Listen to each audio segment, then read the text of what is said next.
this is something to do when you've got paint on your palette and you don't want to waste it. This is a board that I did some black and white painting on, and it was never really particularly finished. So I'm just getting my brushes that have got the paint on them, and I'm just making marks all over this board.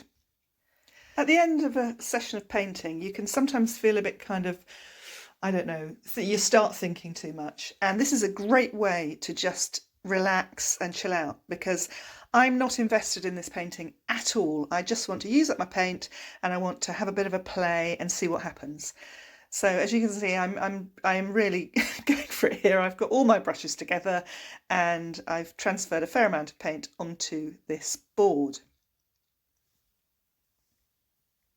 Now what I often do is I tip over my paper, the palette paper, and I squish it down onto a board. And as you can see, you get all that lovely paint all over it. It looks a bit crazy at the moment, and there's a great dollop of white as well, which I've got to do something about.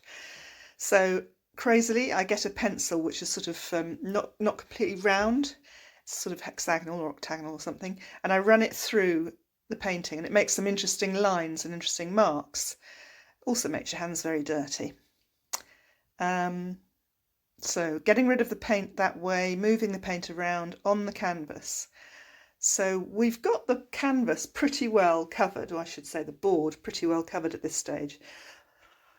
But I do know that there's some interesting marks underneath. So another one of my tricks, I guess, is I take some fabric and I just lay it across, and I get a brayer and take off some of the paint. So you start to see the layer underneath. I think, as somebody said, ghosts underneath the painting surface or something like that.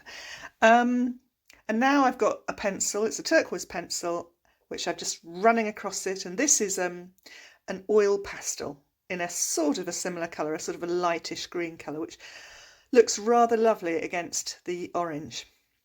So as you can see, although I've speeded this video up a tiny bit, I am painting pretty quickly and not really thinking too much about it.